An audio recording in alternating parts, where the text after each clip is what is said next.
Hello friends, इस video में हम मौर्य साम्राज्य से जुड़े एमसीक्यूज को सॉल्व करेंगे जो कि SSC, railway, UPSC, state PCS और अन्य एग्जाम्स के लिए बहुत ही महत्वपूर्ण है। हमारा पहला प्रश्न है, मौर्य साम्राज्य के संस्थापक कौन थे? तो इसका आंसर ऑप्शन सी हो जाएगा, चंद्रगुप्त मौर्य। चंद्रगुप्त मौर्य ने 322 ईसा पूर्व में मौर्य साम्राज्य की नींव रखी थी। दूसरा प्रश्न है, चंद्रगुप्त मौर्य के गुरु कौन थे? तो उनके गुरु चाणक्य थे। चाणक्य ने ही चंद्रगुप्त मौर्य को प्रशिक्षित कर मगध का राजा बनाया था, उसे ट्रेनिंग दी थी। चाणक्य के अन्य नाम कौटिल्य और विष्णुगुप्त भी हैं। कई बार ये नाम भी पूछे जाते हैं। अगला प्रश्न है, अर्थशास्त्र किसने लिखा? तो इसका आंसर ऑप्शन बी हो जाएगा, कौटिल्य या चाणक्य ने। कौटिल्य अथवा चाणक्य ने शासन, वित्त और नीति का ग्रंथ अर्थशास्त्र लिखा। कई बार यह प्रश्न पूछा जाता है कि अर्थशास्त्र किस विषय पर आधारित है? तो इसका आंसर शासन हो जाएगा। कई बार अर्थशास्त्र देखकर बच्चे इकोनॉमी पे टिक कर देते हैं, जो कि गलत हो जाता है। अगला प्रश्न है, मेगास्थनीज किसके दरबार में आया था? आंसर हो जाएगा ऑप्शन बी, चंद्रगुप्त मौर्य। यूनानी दूत मेगास्थनीज चंद्रगुप्त मौर्य के दरबार में आए थे। नेक्स्ट क्वेश्चन है, मेगास्थनीज की पुस्तक का नाम क्या है? इसका आंसर ऑप्शन सी हो जाएगा, इंडिका।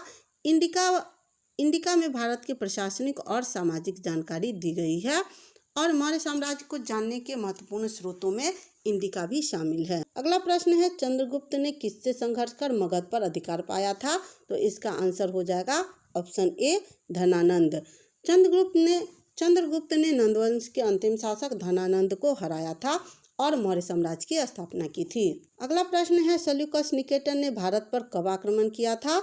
इसका आंसर ऑप्शन बी हो जाएगा, 305 ईसा पूर्व में। अगला प्रश्न है, चंद्रगुप्त और सेल्यूकस की संधि में क्या मिला? इसका आंसर ऑप्शन सी हो जाएगा, अराकोशिया, गेद्रोशिया और अरियाना। जब चंद्रगुप्त मौर्य ने सेल्यूकस निकेटर को युद्ध में हराया था, इसके बाद सेल्यूकस निकेटर ने अपनी पुत्री का विवाह चंद्रगुप्त मौर्य से किया था और ये प्रांत चंद्रगुप्त मौर्य को एज अ गिफ्ट दिए थे। बदले में चंद्रगुप्त मौर्य ने सेल्यूकस निकेटर को 500 हाथी दिए थे। क्वेश्चन है, बिंदुसार को किस नाम से जाना जाता था? तो इसका आंसर ऑप्शन बी हो जाएगा, अमित्रघात। बिंदुसार को यूनानी लेखक अमित्रघात कहते थे। इसका अर्थ होता है शत्रुओं का नाश करने वाला। कई बार ये प्रश्न भी पूछा जाता है। अगला प्रश्न है, बिंदुसार के समय यूनानी दूत कौन आया था? इसका आंसर ऑप्शन ए हो जाएगा, डिमेकस। डिमेकस बिंदुसार के दरबार में आया था। चंद्रगुप्त मौर्य के दरबार में कौन आए थे? ये आप मुझे कमेंट करके बताइएगा। आगे बढ़ते हैं। नेक्स्ट क्वेश्चन है, अशोक के दीक्षागुरु कौन थे? तो इसका आंसर ऑप्शन ए हो जाएगा, उपगुप्त। अशोक ने उपगुप्त से बौद्ध धर्म की दीक्षा ली थी। अगला प्रश्न है, अशोक के किस युद्ध के बाद बौद्ध धर्म की ओर उन्मुख हुए? तो इसका आंसर ऑप्शन सी हो जाएगा, कलिंग युद्ध। कलिंग युद्ध 261 ईसा पूर्व में हुआ था। इस युद्ध के बाद अशोक ने युद्ध नीति छोड़ दी और धर्म नीति की ओर आगे बढ़ा।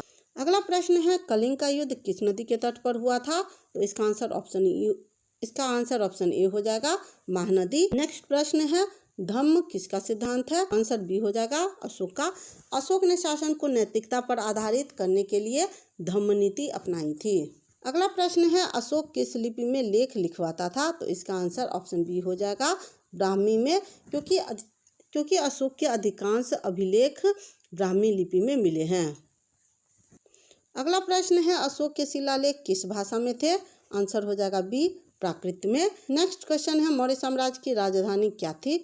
आंसर हो जाएगा बी, पाटलिपुत्र। पाटलिपुत्र साम्राज्य का मुख्य प्रशासनिक केंद्र था। इसके अलावा भी 4 केंद्र थे। नेक्स्ट क्वेश्चन है, अशोक का सबसे बड़ा शिलालेख कौन सा है? आंसर हो जाएगा गिरनार। गिरनार शिलालेख सबसे विस्तृत और महत्वपूर्ण माना जाता है। अगला प्रश्न है, अशोक स्तंभों पर कौन सी कला दिखती है? आंसर हो जाएगा सी, पॉलिश्ड पत्थर कला।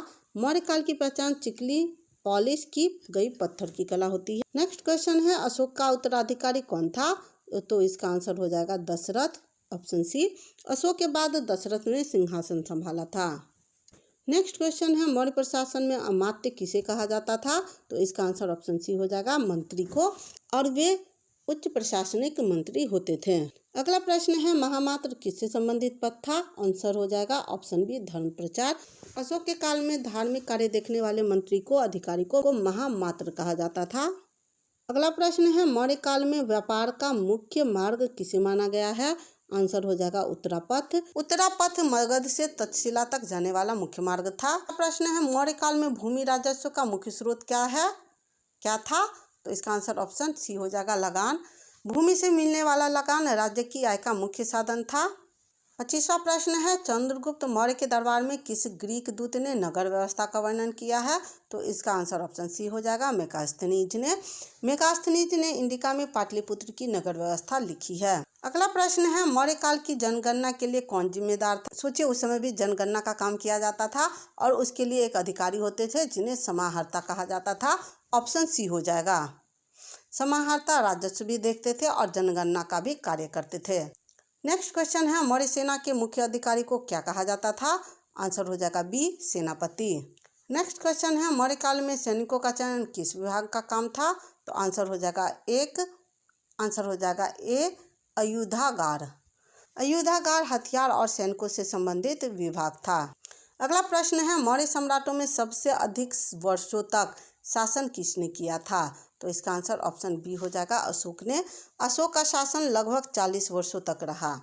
अगला प्रश्न है अशोक का पुत्र जो श्रीलंका भेजा गया। आंसर हो जाएगा ऑप्शन ए महेंद्र। अगला प्रश्न है अशोक की पुत्री जिसका नाम इतिहास में प्रसिद्ध है कौन थी? संघमित्रा। बौद्ध धर्म के प्रचार के लिए संघमित्रा अपने भाई महेंद्र के साथ श्रीलंका गई और वहां पर बौद्ध धर्म का प्रचार प्रसार किया था। अगला प्रश्न है अशोक के किस शिलालेख में पशु वध पर रोक का उल्लेख किया गया है? आंसर हो जाएगा ऑप्शन सी प्रमुख शिलालेख 1। प्रमुख शिलालेख यानी फर्स्ट शिलालेख में अहिंसा और पशु संरक्षण का उल्लेख किया गया है। अगला प्रश्न है रुम्नदेई शिलालेख कहाँ मिलता है? आंसर हो जाएगा ऑप्शन ए नेपाल में। यह नेपाल के लुम्बिनी यानी कि बौद्ध के जन्म स्थल से मिला है। अगला प्रश्न है अशोक का धम्म मुख्यतः किस विषय पर आधारित था? आंसर हो जाएगा ऑप्शन सी नैतिकता और अहिंसा पर। धम्म समाज में सद्भाव और नैतिकता को बढ़ावा देता था। नेक्स्ट क्वेश्चन है किस शासक ने पहली बार पत्थर के स्तंभों का उपयोग किया पूरे इतिहास में? तो इसका आंसर ऑप्शन बी हो जाएगा अशोक ने। अशोक के स्तंभ मौर्य काल की पहचान माने जाते हैं। नेक्स्ट क्वेश्चन है अशोक के शिलालेखों की भाषा कौन सी थी? तो आंसर ऑप्शन सी हो जाएगा प्राकृत, क्योंकि प्राकृत उस समय आम लोगों की भाषा थी। अगला प्रश्न है कंधार शिलालेख किस भाषा में पाया गया है? आंसर है ऑप्शन ए ग्रीक अरमाइक। यह दुभाषी ग्रीक और अरमाइक में लिखा गया है। अगला प्रश्न है अशोक ने किस सभा का समर्थन किया? आंसर हो जाएगा ऑप्शन सी बौद्ध परिषद तीसरे का। अशोक के संरक्षण में तीसरी बौद्ध संगीति का आयोजन पाटलिपुत्र में हुआ था। अगला प्रश्न है अशोक का वह शिलालेख जिसमें समाज सुधार का उल्लेख मिलता है? तो ऑप्शन ए हो जाएगा स्तंभलेख 7 में। स्तंभलेख 7 में अशोक के समाज सुधार के कामों का उल्लेख मिलता है। अगला प्रश्न है मौर्य साम्राज्य के पतन का मुख्य कारण क्या माना जाता है? तो आंसर हो जाएगा ऑप्शन सी आर्थिक भार और विशाल सेना। अशोक के बाद विशाल सेना और प्रशासन को चलाना कठिन हो गया था। फलस्वरूप बहुत जल्द मौर्य साम्राज्य का पतन हो गया। तो फ्रेंड्स आज के वीडियो में इतना ही। मिलते हैं अगले वीडियो में नए प्रश्नों के साथ। Till then keep learning. Thank you for watching.